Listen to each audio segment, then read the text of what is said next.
reporting to us on his grandfather, Zach Poonen. Hello, I am Xavier Poonen, and today I will be sharing with you about the life of Zachariah Poonen. Here is my picture. Can you hold it back just a little bit? Yeah, we've got a little, there, that's a little better. Thank you. Good job. There we go.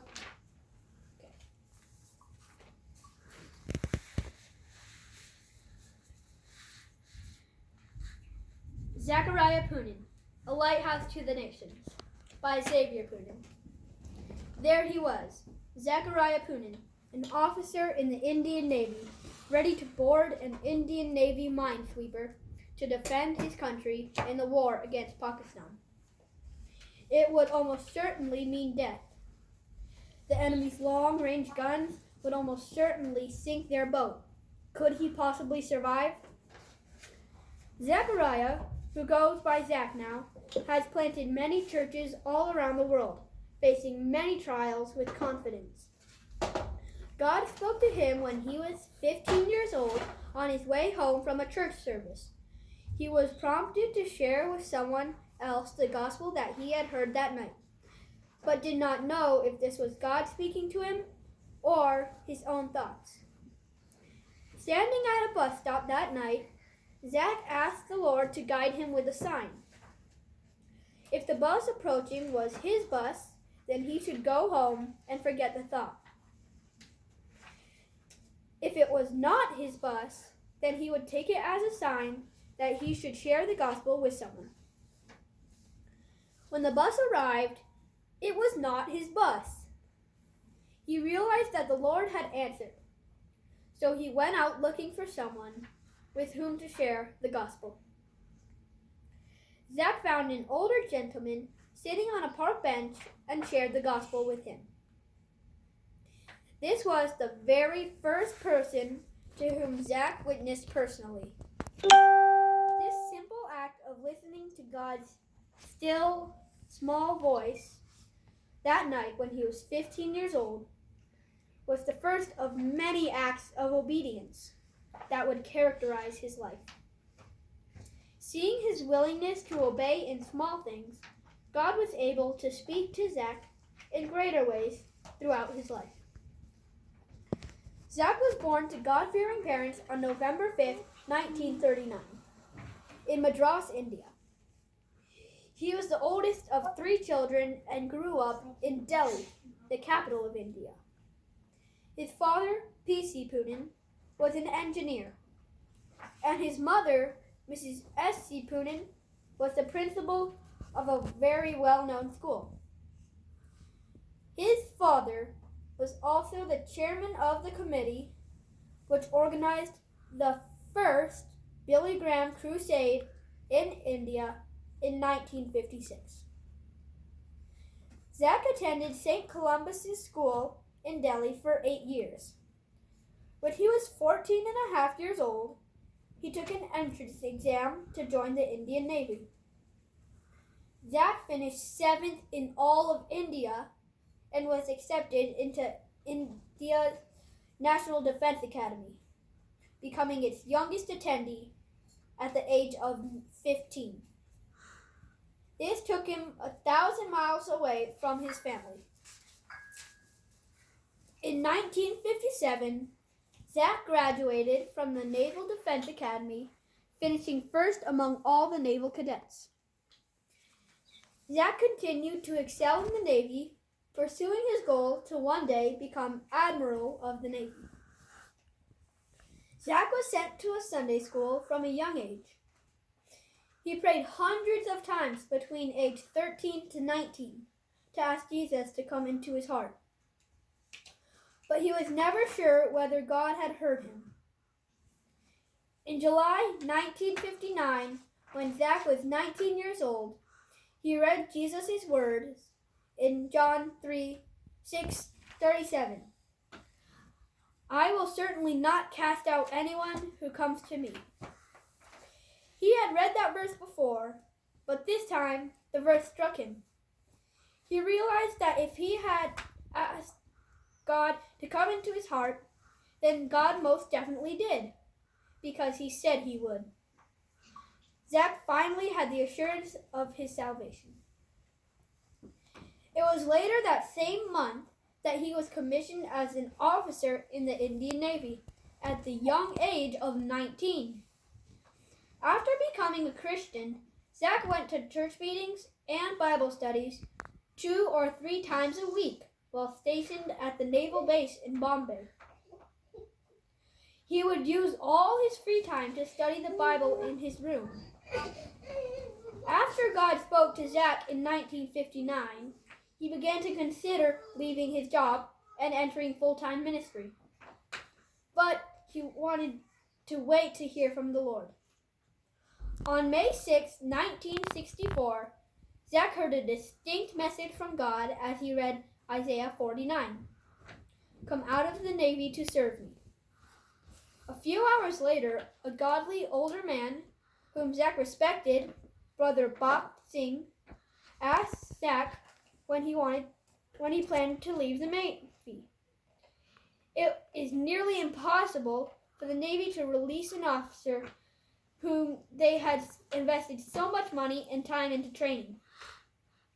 After hearing from God and receiving a confirmation through Bach Singh's inquiry, Zach immediately wrote a letter requesting his release from the Navy. His request was promptly denied. All this led up to that moment during the Indo-Pakistan War in 1965. Moments before Zach boarded the minesweeper, a ceasefire was declared and the war ended immediately. Zach knew that God had preserved his life. So just like Moses kept going back and asking Pharaoh to let the Israelites go, Zach continued to go back to ask the Navy to let him go over the next 2 years. In May 1966, the Navy finally released him. Zach's early Christian life was influenced by godly people like A.W. Tozer, Amy Carmichael, Buck Singh, C.T. Studd, D.L. Moody, Sadhu Sundar Singh, Watchman Nee, William Booth, and more, all of whom were used mightily by God. More than anything else, however, Zach's life was completely changed by meditating on the life of Jesus Christ and how he walked this earth. Brother Bach Singh was like a mentor to Zach early in his Christian life. He approached Zach one day, recommending a young Christian woman named Annie Uman for Zach to marry. Annie had been called by the Lord to serve him a few years earlier. After graduating from the Christian Medical College in Vellore, India, she decided that rather than spending her life becoming a rich doctor, she would serve in a Christian leprosy mission hospital in a small village in North India. Zach and Annie were married on June 19, 1968. As he was officiating the wedding, Brother Buck Singh spoke this prophecy over Zach and Annie. They are being joined for the blessing of many people in many countries, and the light of God will shine brightly by their union in many parts of the world. Zach and Annie had 4 boys. Sanjay John was born on July 20th, 1969. Santosh David was born on April 3rd, 1973. Sandeep Paul was born on December 16th, 1974. And Sunil Stephen was born on September 7th, 1978. God led them to Bangalore in southern India, which continues to be their base for building the kingdom of God. One day, in 1974, Zach invited a famous preacher who happened to be in India to come to his house for lunch. Afterwards, they went up into a room to pray together. Zach told the man that he desperately needed the power of God, even though he had been in the full-time ministry for many years. The preacher answered, "It is unthinkable, Zach, that God will call you to his service and then refuse to give you his power." These words immediately bore faith in Zach's heart, and he received a special anointing from God that day. Zach saw that the Great Commission of Jesus to his disciples in Mark 16, verse 15, and Matthew 28, verse 18 through 20, actually had two parts: to preach the gospel to all men and to make disciples and teach them to obey all that Jesus commanded. As he observed the focus of Christian work in India, Zach saw a great lack of people fulfilling the second part of the commission.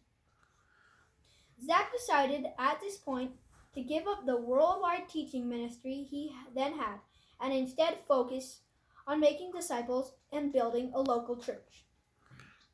In August 1975, God brought Zach another brother named Ian Robson to serve him together, and they have continued to work in faithful fellowship to this day. God gave them a unique burden to gather disciples together into a local church body. They would emphasize discipleship, living a holy life, and separating oneself from the world, while encouraging brothers and sisters to love and forgive each other as God's family. So, Christian Fellowship Church, CFC, was born in Zach and Annie's home. After 6 years of meeting in their home, the church was able to build a church building with money they had saved over the years. In 1983, God opened doors for Zach to travel to many poor villages in India, including some where the gospel of Jesus had never been shared. Since then, God has used Zach to plant over 100 churches in India, both in small villages and large cities. God has also used Zach to plant churches in other parts of the world, as far apart as Australia, Singapore, the Middle East, Romania, England, France, and the United States. From the very beginning of his ministry, Zach saw that the two biggest dangers of Christendom are seeking for fame and honor, Galatians 1:10, and making financial profit through one's spiritual gift, Luke 16, verse 13. So one unique aspect of CFC's ministry is that from the beginning 55 years ago, none of their leaders has received a salary from the church. Zach has written hundreds of books, tracts, and articles, but he never had a desire to become an author. His writing ministry started because he had a burden for the poor students in India who were eager to know more about God. But the English books in the stores were mainly written by non-Indians who didn't have the local perspective. Besides, the books were quite costly for an average Indian. So, he began by typing out some of the messages he had spoken and compiled them into a book. One day, Zach brought a man from England to meet Zach. When Zach showed him the book, the man was so challenged by it that he took a copy of it back with him to England and arranged for it to be published.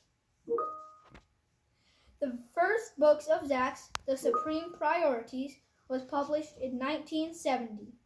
Others of his best-selling books include Beauty for Ashes, God's Work Done God's Way, and his autobiography, Day of Small Beginnings.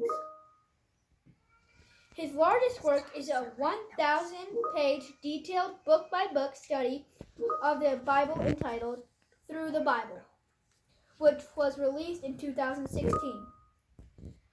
This effort began when he recorded a 70-sermon series going through each book of the Bible in 2001. He spent the next 15 years converting that content into a written volume. His primary purpose in publishing this study book was to lead people to understand the Bible from the perspective of the New Covenant. as he is often quoted saying, "It is more important that the Bible goes through you than you go through the Bible." Thousands of Zach's sermons are published on the internet in both video and audio form. As Zach has continued to stand for the truth, he has faced much opposition from family, unbelievers, and even those who call themselves Christians. Zach has had to face false rumors and once had a lawsuit brought against him. This was eventually found to be empty and was tossed out in court. God has also used Zach to bring miraculous physical healing in some cases. Zach's emphasis, however, has always been spiritual health, power over sin and Satan. God has used him to deliver many demon-possessed people. Zach's example and teaching have also led many believers to a life of victory over sin. Zach has shown great humility throughout his life, from giving up his bright career in the Navy to giving up becoming a world-famous preacher. As he puts it, the 3 secrets of the Christian life are: number 1, humility; number 2, humility; and number 3, humility. His favorite songs are "A Sinner Saved by Grace" and "I Stand Amazed in the Presence of Jesus the Nazarene."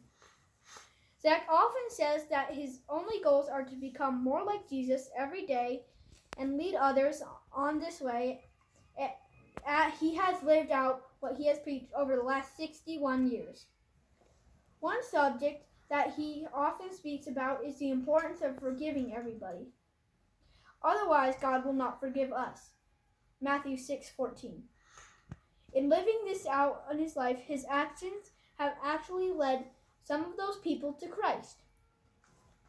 Zach and Annie still have their home in Bangalore, but continue to travel around the world explaining in simple terms what it means to follow Jesus in today's world. His desire has always been for the true gospel to be freely available to all those who are searching. So he has never received a salary for preaching or royalty from any of his books. Perhaps Zach's favorite subject to preach on is that God our Father loves us just like he loved Jesus. John 17:23. As a result of this great love, we can be freed from sin, and he can fulfill his perfect will in our lives despite our past failings. Zach has touched many lives around the world over his more than 60 years of ministry. I can testify that myself. I, Xavier Poonen, am one of Zach's 17 grandchildren. My life will never be the same because of him and the way he has always pointed me to Christ. From his life, I have learned the true meaning of humility, faith, enduring love, and what it means to follow Christ's example. Even through writing this essay about Zach, I have enjoyed seeing how God was able to accomplish so much through one man who decided to simply obey the voice of Jesus.